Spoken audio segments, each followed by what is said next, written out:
Hi guys, I'm Sarah and I thought I would kick off my first video for this year with something I haven't really done before, and that's just a bit of a wander around our property.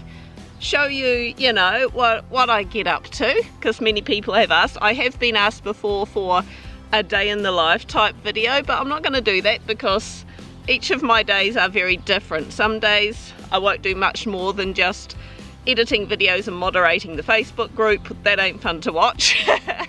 Other days I'll spend a good chunk of the day baking. Some days I'm outdoors doing stuff around here.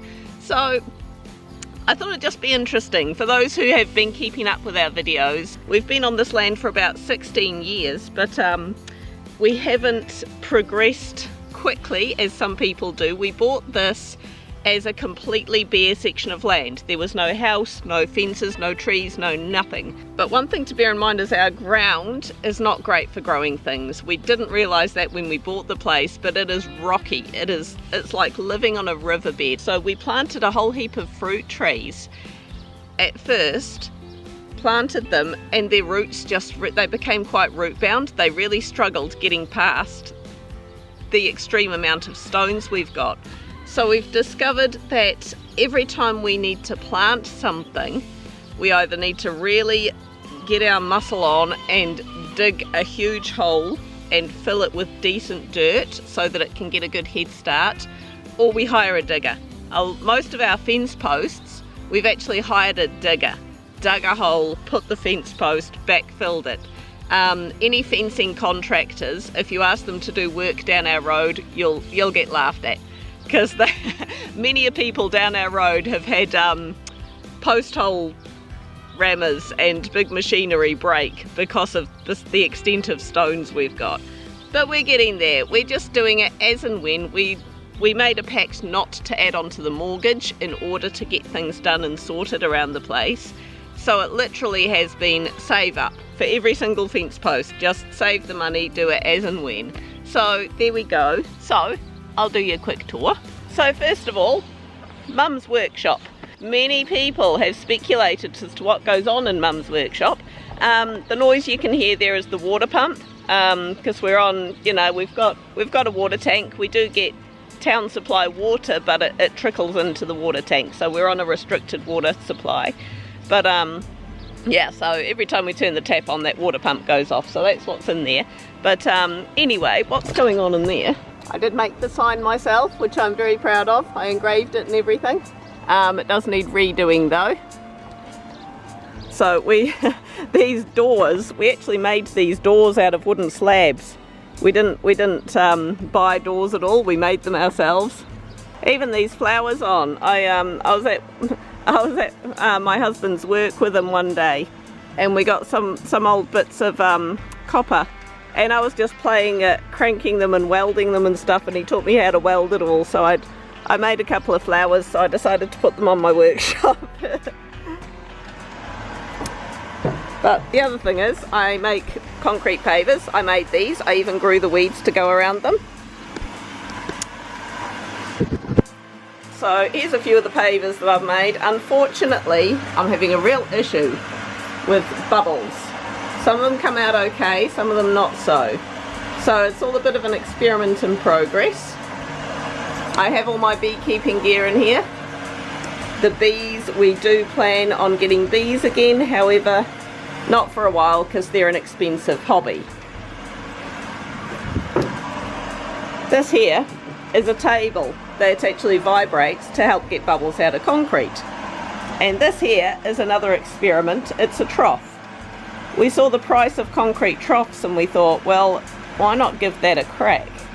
So my husband very cleverly made a mould for it. We haven't quite turned this one completely out yet, but that's the underside of it. So it's only a little one.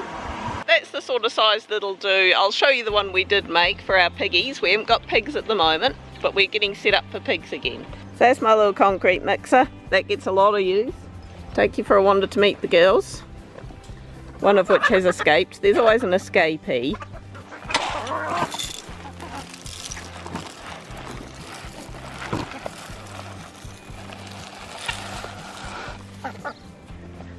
So yeah, that's all the girls. I won't introduce you to them all by name, and one boy, that's Muddle. But yeah, these girls are great time wasters. They're good fun. I've got several videos on chickens. I keep meaning to do another one. But yeah, they basically hoover up our food scraps, most of them. And you know, you look at the number of chickens. We've got 14 chickens, 13 of which are hens, and we get about 2 eggs a day. Some of them, we have been tackling red mites lately, so that's been part of my thing, trying to get rid of all the red mites and stuff out of the chicken coop. That's why some of them went off laying. Every now and then they'll go broody and they won't lay. Some of them are just a bit past it. Some of them are, you know, 10 years old kind of thing. So that's fine. They just live out their life here. I've got no problems with that. So yeah, they're quite happy doing what they do.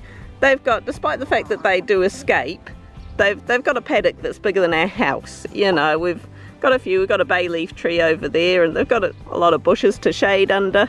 Got a nice big chook house there. Got a separate area here known as the chickery. If one of them's, if we've got chicks or anything, you know, we've separated off this nice big area there where, you know, they can be separate from the others, or if any of them are new and getting picked on or something. So that's just our chook house. We've got three nesting boxes on each side. So yeah, I come here each day and shovel out the poop, give them a feed, give them a water. Cluckingham Palace, that's what the chicken area is called. Story behind that sign, that was my Christmas present one year. My brother, who was quite the artist, he actually designed the sign. And my dad, who's good with his woodwork, he carved it all out and painted it. But it is on my to-do list to redo that, because the poor old chookie on it's looking a bit... I've got some paint to do that, so it is on my to-do list. So we've got a few little hazelnut trees here. We actually got them from clippings that one of the locals gave us. But they haven't produced anything because they're all the same type. And you need kind of male and female, you know, cross-pollinators. So as a Christmas present, my parents bought us some cross-pollinators, which are in dire need of water. We have just set up a watering system for these fellas, so hopefully that will result in a few hazelnuts for us. We just keep the grass out. We've got some old carpet there. We've just put that down to so they can get away, you know, without the grass overtaking them. Now down part of our boundary here, we've got feijoas. So the feijoas go all the way sort of down to about there-ish. Some of them are still quite little. These are the first ones we planted. But yeah, you can see lots of little red flowers developing on there. So that's cool. You'll see from my videos, I've made feijoa wine, I've made feijoa fizz, done lots of baking with feijoas. Plan is also to grow so many that we can't possibly go through it all, and the pigs get to have some. So this is my mate. Her other mates are down there somewhere. Somewhere down there, I think. They're just slowly chewing away at the paddock. Some of our paddocks we actually lease out. So a local friend of ours who, you know, we lease it out reasonably cheap, and they get cheap grazing and it keeps our grass down. So at the moment it's sort of a win-win just doing that. So we look after the cows for them and that's all good. Down our driveway we've got various fruit trees. We've got a couple of apricots, we've got some plums, we've got some peaches. These were the first trees that we planted, and as I say, it was before we realised, number one, how much water they needed, so they didn't get well watered, and number two, exactly how stony our soil was. But we are finally starting to see some, you know, we got some green gauges on the go. We just have to battle the birds for them. And I've also only recently actually started looking at pruning these because I don't have green fingers, and the whole time I've been here we've never pruned our trees. How bad are we? I actually did just a one-day course late last year on how to properly prune fruit trees, stone fruit trees. Now, it wasn't actually the right time of year to do it, so I gave mine a little bit of a prune, but not much, and I couldn't reach a lot of the places on them. So Clint actually bought me for Christmas some proper pruning shears. That might be a hint. No, I did actually want them. We've got some nectarines going on there. Yeah, so this next season I can actually have a proper go at pruning these, and hopefully we'll get some good yields out of them. Actually just noticed some of these are, ooh, they're very, very close to being ready. Just have to get at them before the birds do. Just recently had our trees trimmed over here.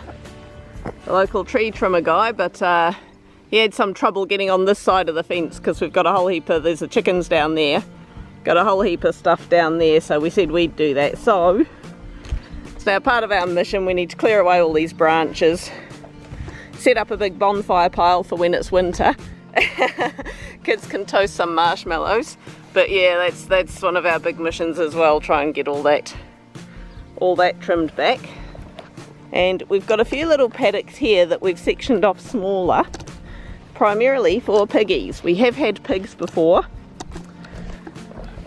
and we are planning on it again, but we needed to get better set up this time around. Got a shed here to keep their food in. That's the little trough that my husband did the mould for and I did the concreting, and so, you know, it's a bit rustic looking, but it's a trough, so that will actually be a feed trough. So in the way of water, because we discovered last time, you give them a water trough and they just fill it with muck and dirt and they roll around in it. We've actually started getting this thing set up. It's a little piggy feeder, so they bite down on it and water comes out.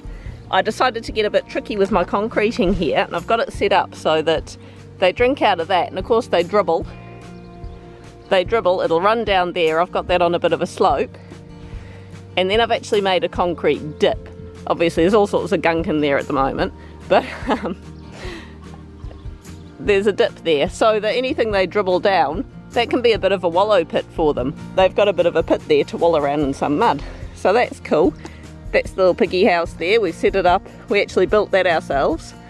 We've set up the roof so it's on rollers, so we can pull the roof back completely and just give it a good clear out. The chickens have been known to escape and lay eggs in there.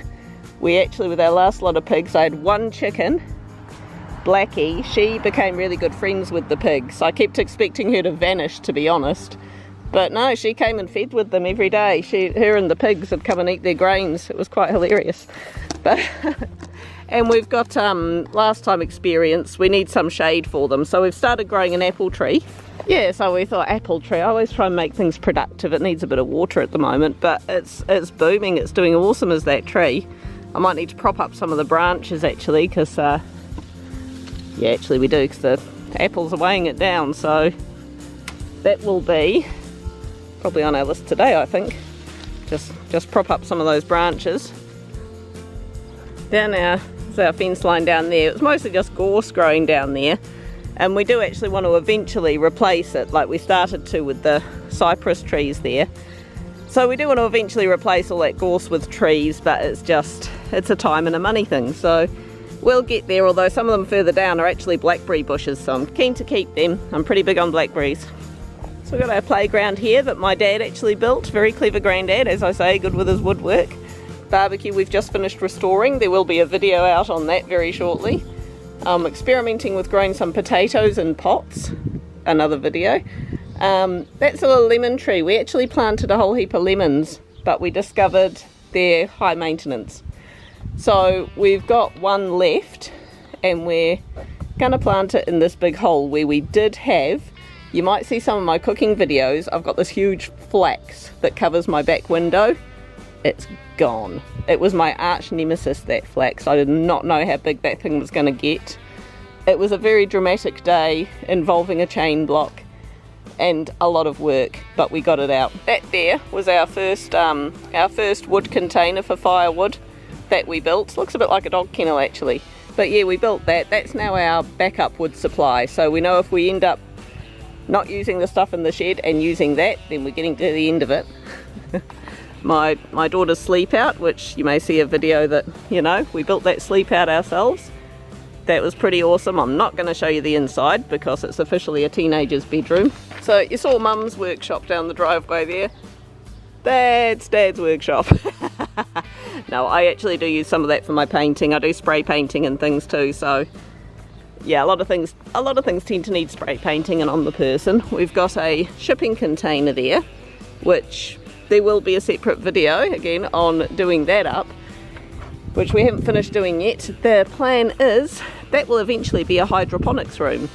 That's actually the container used when we first moved down here from North Island to South Island. Yeah, it was the cheapest way of getting us all down here. Well, it was just me and Clint at the time, but it was the cheapest way of getting us down here. Put all our stuff in a shipping container. We actually bought the container because Clint's uncle works in the industry, so we got it a bit cheap. So, but it's a good container. It's just been used for storage until recently when we sort of looked at it and thought, nah, we're going to do something with that. So we're going to look at setting up a hydroponics room. It's just taking some time because we didn't realise the extent that it had rusted. So we're getting there. That's a real work in progress. Out there is the start of the bonfire pile, which will happen over winter. And our trailer, our trailer's still going strong. We did a video again on restoring that from being a wasted rust pile in someone's paddock to being a really, really decent trailer. So there's another shed we built ourselves. This is our wood shed. I didn't have my YouTube channel at the time we built that, although I think I did do a video on us making these doors, the same as the doors I've got down in my workshop. But yeah, we're slowly filling that up with wood for winter. So progress. Our good old tractor's parked around there. We do have plans for putting a shelter in between the big shed and the container to park that so it doesn't rust. Again, there's another video of us restoring that. There's a theme here. My good old veggie patches, you'll have seen them in my veggie patch progress updates with some illegal pumpkins that have started growing down by the washing line. But now the veggies are doing good. We got some carrots, got some lettuce, got heaps of potatoes. I've planted some more radishes. We got some spring onions on the go. So got some broccoli going to seed, but I'm still using the leaves from it. Our deli counter greenhouse, which Clint obtained for free because it had stopped working. I haven't got anything planted in there at the moment. It's a bit hot for putting stuff in a greenhouse at the moment, but probably as the months cool off I might start putting stuff in there. And an old bath that we are using to grow yams in. So yeah, over the Christmas break we've kind of been ticking off projects that we needed doing, which is neat. And it's always good to tick off projects that you can see, because there's a lot of stuff, a lot of work around the land that you just can't see. Like when I get the weed whacker out and I do a whole heap of weed whacking, and that's absolutely exhausting, but you can see it and it looks nice for a bit and then the grass grows back. So inconsiderate. Same with mowing the lawns. We actually haven't got a ride-on mower. We use the tractor with the slasher on the back. So that's one of our things. We're saving up for a ride-on mower, because it will make life a lot easier. You can't manoeuvre well on the tractor at all. But yeah, just the constant weed management, and you know, spraying all the weeds down the driveway, all that sort of stuff. You're never bored. There is always stuff to do.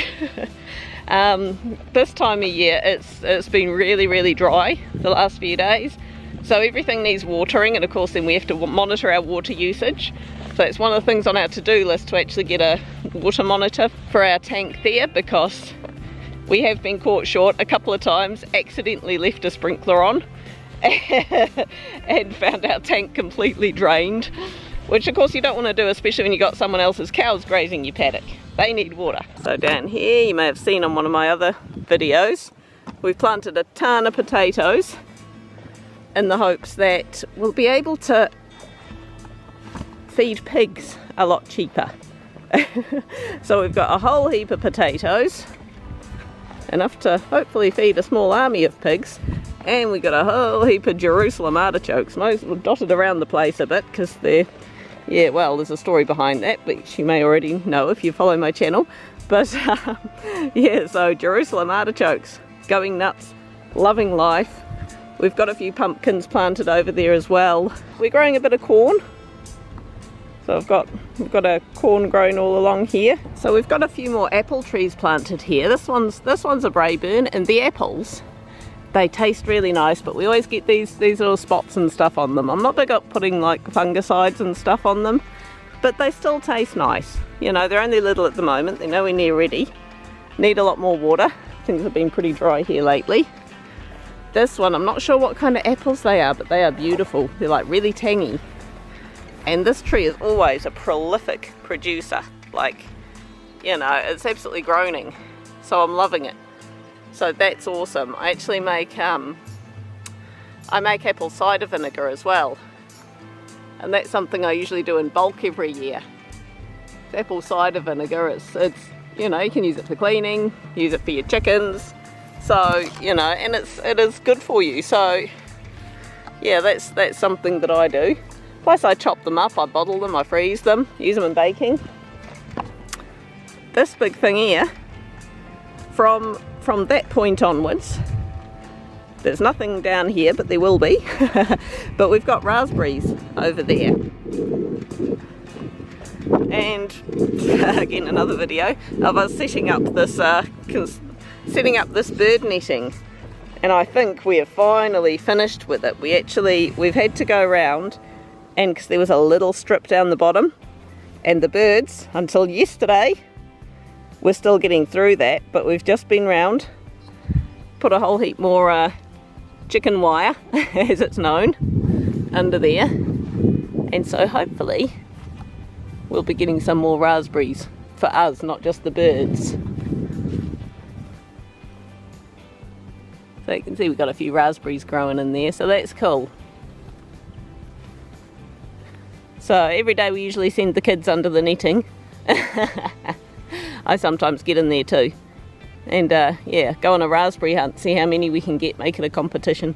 And we've got another apple tree here. This is meant to be a Granny Smith, but I don't know, I think it was wrongly labelled. They don't look or taste like Granny Smiths. But anyway, that's fine. They're apples and they're edible. There we go. I hope that may have been of a bit of interest to you guys. Obviously, aside from all the outdoor maintenance and stuff that we do on a regular basis, you know, it's my videos, it's my editing, doing stuff with the kids, sorting them out, remembering to close gates so the cows don't get in and eat your fruit trees. But there we go. So I'll be back next week with another video, back to my normal programming. I hope you all had a really good, safe, relaxing Christmas, New Year break. So yeah, we'll catch you next week. Bye.